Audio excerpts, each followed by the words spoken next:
이제 오늘 우리에게 주신 하나님의 말씀을 함께 나누겠습니다. 오늘은 로마서 15장 1절부터 13절까지의 말씀을 함께 나눕니다.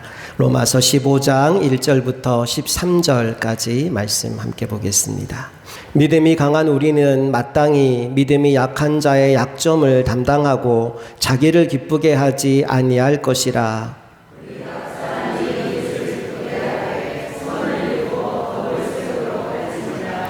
그리스도께서도 자기를 기쁘게 하지 아니하셨나니 기록된 바 주를 비방하는 자들의 비방이 내게 미쳤나이다 함과 같으니라.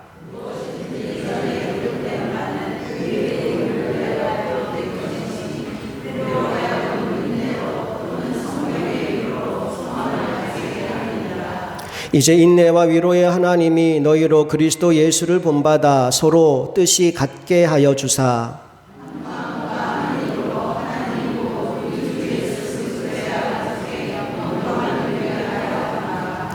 그러므로 그리스도께서 우리를 받아 하나님께 영광을 돌리심과 같이 너희도 서로 받으라.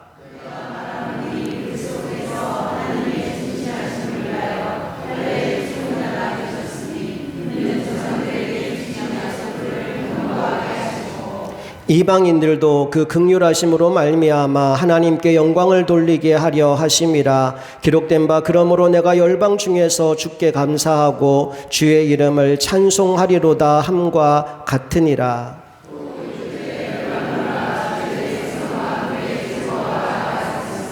또 모든 열방들아 주를 찬양하며 모든 백성들아 그를 찬송하라 하였으며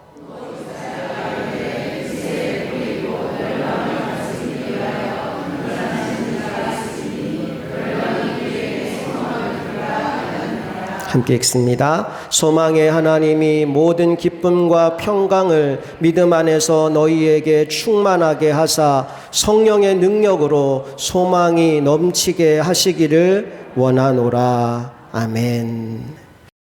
요한복음 17장을 보면 예수님께서 십자가에 못 박히시기 전에 마지막으로 제자들을 위해서 기도하시는 내용이 나옵니다. 그 기도가 가만히 읽어보면 핵심 메시지가 뭐냐 하면 바로 하나됨에 관한 이야기입니다. 요한복음 17장 우리 21절부터 23절까지를 함께 읽어보겠습니다. 시작. 아버지여, 아버지께서 내 안에 내가 아버지 안에 있는 것 같이 그들도 다 하나가 되어 우리 안에 있게 하사 세상으로 아버지께서 나를 보내신 것을 믿게 하옵소서. 내게 주신 영광을 내가 그들에게 주었사오니 이는 우리가 하나가 된 것 같이 그들도 하나가 되게 하려 함이니이다. 곧 내가 그들 안에 있고 아버지께서 내 안에 계시어 그들로 온전함을 이루어 하나가 되게 하려 함은 아버지께서 나를 보내신 것도 나를 사랑하신 같이 그들도 사랑하신 것을 세상으로 알게 하려 함이로소이다. 예수님은 하나님과 하나가 되셨기에 그분을 통하여 하나님의 뜻이 이 땅 가운데 온전히 펼쳐질 수 있었습니다. 이와 동일하게 남겨진 제자들이 그리고 이 땅의 모든 그리스도인들이 하나님과 하나가 되어 하나님을 세상 가운데 보여주는 삶을 살게 되기를 예수님이 원하셨다라는 겁니다. 그리고 오늘 우리가 함께 읽은 로마서 15장 말씀은 이 예수님의 말씀의 연장선에서 동일한 메시지를 우리에게 들려주고 있는데요. 우리 5절, 6절 말씀을 먼저 함께 읽어보겠습니다. 이제 인내와 위로의 하나님이 너희로 그리스도 예수를 본받아 서로 뜻이 같게 하여 주사 한 마음과 한 입으로 하나님 곧 우리 주 예수 그리스도의 아버지께 영광을 돌리게 하려 하노라. 아멘. 한 마음과 한 입으로 하나님 아버지께 영광을 돌리는 하나된 공동체.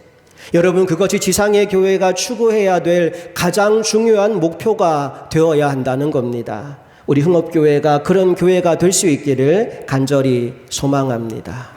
자, 그렇다면 어떻게 이런 교회를 만들기 위해 우리가 해야 될 일이 무엇일까요? 우리 1절 말씀을 통해 확인해 보겠습니다. 같이 읽어볼까요? 믿음이 강한 우리는 마땅히 믿음이 약한 자의 약점을 담당하고 자기를 기쁘게 하지 아니할 것이라. 교회 안에는 믿음이 강한 자와 믿음이 약한 자가 있다고 했습니다. 쉽게 말하면 다른 사람과 나의 생각이 모두 똑같지 않다는 거예요. 그런데 그 다름으로 인하여 서로가 서로를 비판하거나 판단하거나 정죄하지 말고 사랑으로 그를 받아주어야 한다라고 우리가 지난 시간에 말씀을 나누었지요. 오늘 본문은 거기에서 한 걸음을 더 나가서 믿음이 강한 자가 믿음이 약한 자의 약점을 담당해 주라고 말씀하고 있습니다. 여기서 담당한다라는 말은 대신 짊어진다, 내가 감당할 몫으로 여긴다라는 말입니다. 이사야서 53장 6절 말씀을 한번 볼까요? 주님의 사역을 이렇게 예언하고 있습니다. 함께 읽어봅니다. 우리는 다 양 같아서 그릇 행하여 각기 제 길로 갔거늘 여호와께서는 우리 모두의 죄악을 그에게 담당시키셨도다. 예수님이 하신 일이 뭡니까? 그분은 죄인이 아니에요. 죄가 없으신 분이십니다. 그런데 하나님이 우리의 죄악을 그에게 담당시키셨습니다. 그래서 그분이 우리의 죄악을 대신 짊어지신 거지요. 그 결과로 우리에게는 자유와 은혜가 주어진 줄로 믿습니다. 그와 마찬가지로 교회 안에 있는 믿음이 강한 자들은 믿음이 연약한 자들의 약점을 대신 짊어짐으로 함께 믿음의 여정을 계속할 수 있도록 도와주라는 겁니다. 옆 사람과 한번 인사할까요? 당신의 약점을 제가 담당하겠습니다. 시작. 당신의 약점을 제가 담당하겠습니다. 아멘. 특별히 1절 마지막에 보니까 자기를 기쁘게 하지 아니할 것이다 라는 말씀이 나오고요. 2절 앞부분을 보니까 우리 각 사람이 이웃을 기쁘게 해야 된다라는 말씀이 나옵니다. 두 말씀을 하나로 합치면 자기 자신의 유익과 기쁨을 위해 살지 말고 다른 사람들의 기쁨을 위해 살아라 이 말이죠. 우리 대부분의 사람들은 나의 기쁨을 추구하는 것을 목표로 삼고 살아갑니다. 하지만 성경은 나의 기쁨이 아니라 다른 사람의 기쁨을 위해 살아야 된다라고 말씀하고 있어요.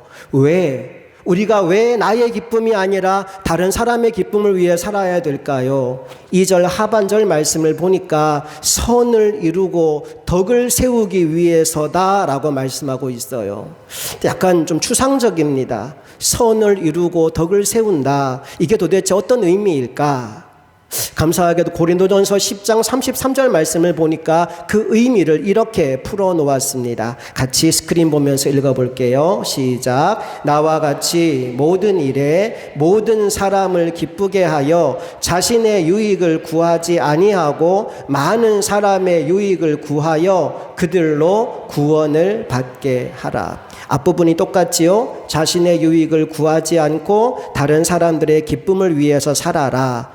왜? 그 이유가 뭡니까? 마지막 결론이 뭐지요? 그들로 구원을 받도록 하기 위해서. 그러니까 우리 인생의 최종 목적이 무엇이 되어야 하느냐 하면 나의 삶을 통하여 한 영혼이라도 더 구원받도록 해야 한다라는 겁니다. 이제 여러분의 지금까지 살아온 인생을 한번 돌아보십시오. 여러분, 예수 믿는 게 그냥 되는 일이 아닙니다. 누군가가 나를 믿음의 자리까지 인도해 주고 또 누군가가 나를 위하여 간절히 기도해 주었기 때문에 오늘 저와 여러분이 이곳에 있는 거지요. 오늘 본문의 표현대로 바꾼다면 나의 연약한 약점을 끊임없이 담당해 준 누군가가 있었기에 오늘 저와 여러분이 이곳에 있는 겁니다. 그게 부모님일 수도 있고 형제 자매일 수도 있고 친구일 수도 있고 친척일 수도 있어요. 그게 누구이든지 간에 여러분들을 오늘 이 자리에 있게 해주신 그분에게 마음을 담아 감사를 표현하는 오늘 하루가 될 수 있기를 주님 이름으로 축복합니다. 그런가 하면 또 하나, 우리가 나 하나 구원받은 거기에 머물지 말고 또 다른 누군가에게 생명의 주님을 증거하여 그 영혼이 구원받는 일에도 쓰임받는 인생들이 될 수 있기를 간절히 소망합니다. 자, 그렇다면 우리가 어떻게 이 하나님의 뜻을 품고 하나님께서 맡겨주신 영혼을 살리는 귀한 일에 쓰임받을 수가 있을까요? 4절 말씀을 함께 보겠습니다. 무엇이든지 전에 기록된 바는 우리의 교훈을 위하여 기록된 것이니 우리로 하여금 인내로 또는 성경의 위로로 소망을 가지게 함이니라.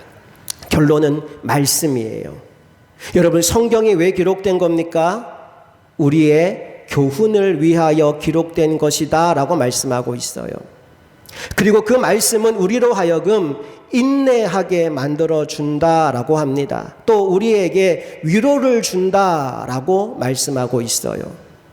남의 짐을 대신 져주는 거 쉬운 일이 아니죠.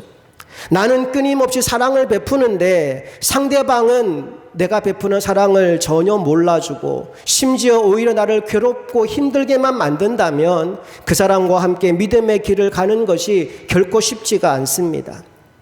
그래서 때때로 우리가 신앙의 여정을 함께 하다가도 시험에 들 때가 있고 또 교회를 옮겨야겠다는 마음을 먹게 되는 순간들도 찾아오게 됩니다. 그런데 말씀이 주는 역할이 뭐냐 하면 인내하게 만들어준다는 거예요. 그리고 따뜻하게 우리들을 위로해 주신다는 겁니다. 너 잘하고 있어. 잘 참았어. 조금만 더 하면 돼. 너로 인하여 그 영혼이 지금 변화되고 있어. 너로 인하여 하나님의 교회가 새로워지고 있어. 그렇게 소망을 가지도록 만들어 주신다는 겁니다. 여러분, 하나님은 우리에게 미래를 주시는 분이십니다. 하나님은 우리에게 소망을 주시는 분이십니다. 그런데 무엇을 통해서 주신다고요? 말씀을 통해서. 그래서 우리는 부지런히 하나님의 말씀을 받아 먹어야 합니다. 성경이 어떤 책인지를 디모데후서 3장은 이렇게 우리에게 설명해 주고 있습니다. 16절과 17절 말씀을 함께 읽어봅니다. 모든 성경은 하나님의 감동으로 된 것으로 교훈과 책망과 바르게 함과 의로 교육하기에 유익하니 이는 하나님의 사람으로 온전하게 하며 모든 선한 일을 행할 능력을 갖추게 하려 함이라. 아멘. 말씀은 우리를 온전하게 합니다. 또한 말씀은 하나님이 기뻐하시는 그 선한 일을 할 수 있는 능력을 갖추게 만듭니다. 그러므로 여러분의 믿음이 흔들릴 때마다, 마음이 연약해질 때마다 다시 말씀으로 돌아갈 수 있기를, 말씀을 붙잡고 새 힘을 얻고 새로운 소망을 가지고 주님께서 이끄시는 그 길을 끝까지 달려가는 저와 여러분 될 수 있기를 간절히 축복합니다. 자, 우리가 이렇게 말씀을 가까이 하고 말씀을 배우다 보면 무엇을 또 알게 되느냐? 우리를 향한 하나님의 마음, 또 모든 열방과 세계를 향한 아버지 하나님의 꿈을 알게 됩니다. 자, 그 꿈이 뭘까요? 한마디로 말한다면 하나가 되는 것입니다. 자, 5절 말씀을 읽어봅니다. 시작. 이제 인내와 위로의 하나님이 너희로 그리스도 예수를 본받아 서로 뜻이 같게 하여 주사. 자, 하나님이 우리로 하여금 인내하게 만들고 위로를 해주시는데 목적이 뭐라고 나옵니까? 서로 뜻이 같게. 다시 말해서 하나가 되게 하시는 겁니다. 그래서 6절 읽어봅시다. 시작. 한 마음과 한 입으로 하나님 곧 우리 주 예수 그리스도의 아버지께 영광을 돌리게 하려 하노라. 한 마음과 한 입으로. 그래서 7절 그러므로 그리스도께서 우리를 받아 하나님께 영광을 돌리심과 같이 너희도 서로 받으라. 예수님은 교회가 하나가 되기를 원하십니다. 한 마음, 한 뜻, 한 몸을 이룬 공동체가 되기를 원하십니다. 여러분이 이 사실을 알면서도 서로 갈등할 수 있겠습니까? 서로 불화할 수 있겠습니까? 결코 그럴 수가 없는 거죠. 신자를 향한 하나님의 소원, 하나님의 마음, 하나님의 꿈은 우리가 하나가 되는 거예요. 계속해서 8절 말씀을 읽어볼까요? 시작. 내가 말하노니 그리스도께서 하나님의 진실하심을 위하여 할례의 추종자가 되셨으니 이는 조상들에게 주신 약속들을 견고하게 하시고 예수님이 이 땅에 오심으로 말미암아 또 예수님이 하나님의 말씀에 순종하심으로 말미암아 구약의 약속들이 다 성취가 되었다는 겁니다. 이제 그 은혜와 복이 누구에게로 흘러가야 하는가? 9절 말씀으로 가볼게요. 시작. 이방인들도 그 긍휼하심으로 말미암아 하나님께 영광을 돌리게 하려 하심이라. 기록된 바 그러므로 내가 열방 중에서 주께 감사하고 주의 이름을 찬송하리로다 함과 같으니라. 이방인들도 전에 하나님을 알지 못했던 이들도 하나님을 알고 하나님께 영광 돌리게 하는 것이 주님의 뜻이다라는 거지요.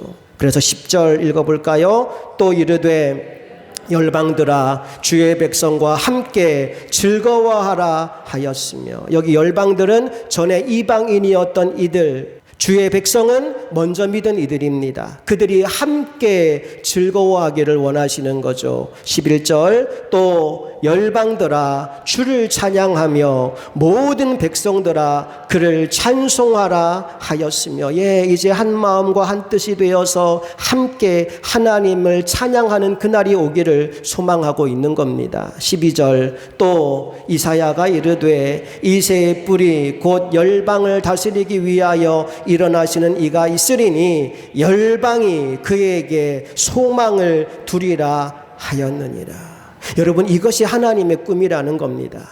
유대인들만 아니라 이방인들도 하나님께 영광을 돌리며 돌아오는 것, 그래서 모든 열방이 기쁨으로 주를 찬양하며 한 소망 안에 거하게 되는 것, 여러분, 그것이 오늘 우리 교회를 통하여 이루고 싶은 하나님의 꿈이라는 거죠.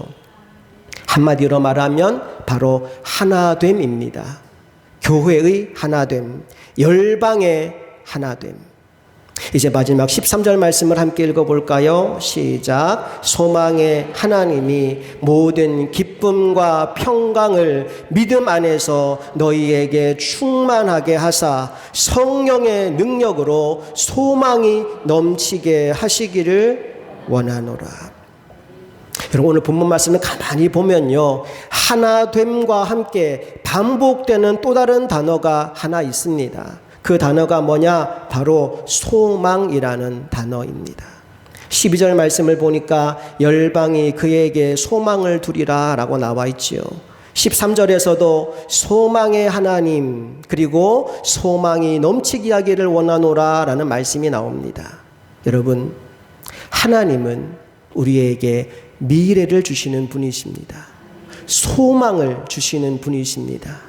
그러므로 현실이 어떠하든지 그 현실의 문제 때문에 좌절하거나 낭망할 필요가 없습니다. 예레미야 29장 11절은 이렇게 말씀합니다. 함께 읽어봅니다. 여호와의 말씀이니라. 너희를 향한 나의 생각을 내가 아나니 평안이요 재앙이 아니니라. 너희에게 미래와 희망을 주는 것입니다. 예레미야 선지자가 활동하던 그 시대는 나라가 망하고 수많은 사람들이 포로로 이방 땅에 끌려가던 시대였습니다. 그런데 그때에도 하나님은 그 백성들에게 미래를 약속하시고 희망을 선포하셨다는 겁니다. 그리고 그 말씀에 의지하여 인내하며 포로된 땅에서 믿음으로 살았더니 70년 만에 다시 고국으로 돌아와서 무너진 성전과 성벽을 회복하게 만들어 주셨습니다. 너희를 향한 나의 생각을 내가 아나니 평안이요 재앙이 아니니라. 너희에게 미래와 희망을 주는 것이니라. 이제 현실의 여러 가지 문제로 힘들어하고 있는 성도들에게 권합니다. 하나님은 여러분에게도 미래와 희망을 주실 것입니다. 그러므로 오늘 하나님이 여러분에게 주시는 그 기쁨을 누리십시오. 하나님이 여러분에게 주시는 평강을 누리십시오. 누가 기쁨과 평강을 누리느냐? 믿음 안에 있는 사람입니다. 소망의 하나님이 모든 기쁨과 평강을 어디에서? 믿음 안에서 너희에게 충만하게 하사. 하나님을 믿지 않는 사람은 알 수 없는 기쁨입니다. 하나님을 알지 못하는 사람은 경험할 수 없는 평강입니다. 세상이 줄 수도 없고 세상이 알 수도 없는 평강. 우리 아까 불렀던 찬양인데 같이 한번 불러봅시다. 평안을 너에게 주노라.